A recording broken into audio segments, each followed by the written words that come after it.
books, they are all regarded as grade A contractors, and based on the antecedent, we have no doubt at all that any of them that emerge as the preferred bidders for the 2 sections of that road will be able to deliver a good job. So what's the guarantee that it won't end up like that of boycotting, even though it's now it's no longer a concession, is an engineering, procurement, and construction plan?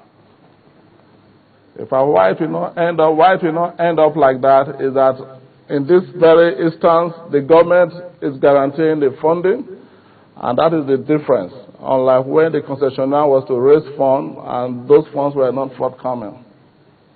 But are you aware that that there was an ICRC, that's Infrastructure Concession Regulatory Commission annual report, which was submitted to the president, and they were saying that Courtney was not to blame for how the contract went all right? Well, that wasn't the true conclusion of the ICRC report. I have the privilege of reading the entire ICRC report. What did he say? But I was shocked that was extracted and it was used out of context. Yeah, because I was surprised. But maybe you should just shed some light on it. What did it actually say? Perhaps the ICRC will do a better job on that. What they said was that parties neglected to carry out their functions. Although we have reservations about such a sweeping statement, what actually transpired was that even when the concessionaire talked about designs not being approved, up to the time the concession was cancelled, the concessionaire was in breach of providing detailed engineering design, and you cannot approve what you don't have. Just before we go to other roads, I love television, and I love it because I get to see what people are saying. I take your mind back to what happened on when Courtney and some of the ministry officials visited the site for inspection. It was on the national television of the NTA as well as Channel Television, and I'll give you a quote of what they said then. They started work on September 21, and today is just 1 month and some few weeks. So, barring the interruption of whatever you have seen here, they have worked according to procedure and the general specification of both the ministry and international standards. End of quote. So, looking at that from ministry officials on live television, how come, 12 days after that commendation from the ministry, we saw a termination of that particular contract? Well, the opinion of that ministry official was different from the opinion of the parent ministry. And that official was cautioned because he had just returned from leave. And that was his first outing. In fact, it was stage managed as far as we were concerned. But that didn't vitiate the reality on ground.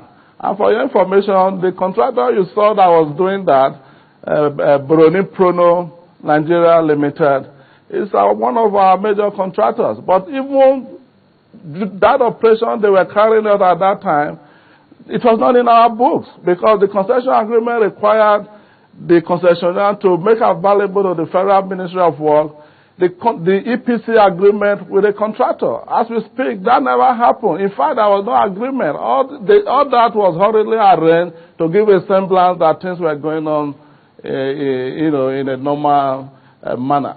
But that wasn't really the truth. And we saw beneath all that deceit. So as we speak, what do you expect the people to get from the government concerning that particular road? It's almost Christmas, almost half of the year gone. The people of Lagos and indeed Nigerians, that particular road work will commence as soon as we receive a no objection from BPP. The road has been redesigned. There are new elements that have been added to the road in terms of design as a result of the reality on that road. For instance, around the Redeem camp, we have introduced a flyover, separating traffic vertically so that those going to those churches will no longer disrupt traffic on that alignment on any particular day. And we additionally have been added also from Lagos to Shagamu in order to accommodate the large volume of traffic in that area before sun dissipates into the Shagamu-Ore-Bini road and the others continue to Ibadan. So Nigerians are going to enjoy the benefit of better road as far as we are concerned on that particular alignment. Okay. How long does it take to construct a 10-kilometer road? Well, there are many factors. A 10-kilometer road, for what it takes, can be completed depending on when you start it. If you say 12 months, that will imply 2 dry seasons. Because sometimes when the rains are here and heavy, it is very difficult to do asphalt operation. That is why we normally say within 2 dry seasons. And the resources, of course, has to be available for you to be able to honor interim certificates that are due for payments to the contractor. So it's a factor of all that. If I may come in here, in this case right now, you're expecting a document from the BPP. When exactly would you hope to get that document, and how long do you think it will take for the road to be fixed? The new designs you've talked about, can they be in place before, or is it possible that by the end of the year we'll begin to see some of this new designs being implemented already? Oh, definitely. If we were to award the work, say, for planning purposes, say, next month in June, of course, the design has been completed, and that particular alignment, Lagos to Ibadan, has been planned to be completed within 2 years.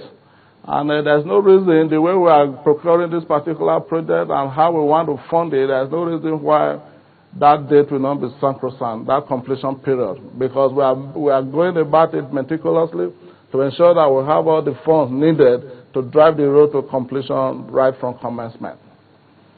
Before now, there were contractors that had been awarded this road, that had handled this road before. Are you planning on retrieving some of the, how do you call it, mobilizations given to some of these contractors?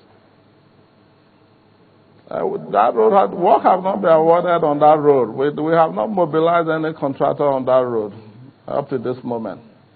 How much is the government budgeting for this road now? I mean, the Lagos-Ibadan Expressway. Well, until it comes out from the Bureau of Public Procurement, the project cost cannot be finalized. You know, I am so excited that you're here now, and we're talking about infrastructure development. And looking at what has happened 2 years down the line, perhaps we should also bring to your notice what has been happening. A lot of promises have been made over time, and well, as we speak, we're getting to see less and less results.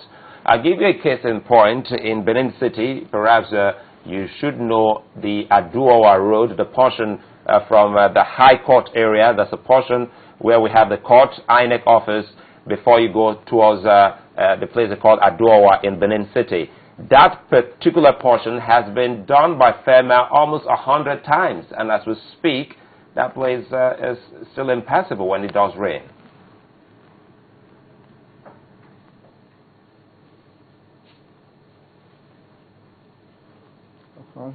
Well, I didn't hear the last part of that conversation, but nevertheless, I know that particular alignment you are talking about, and it happens to be in my state. But I would say that it's very unkind of you to make those comments that we make promises and we don't deliver them.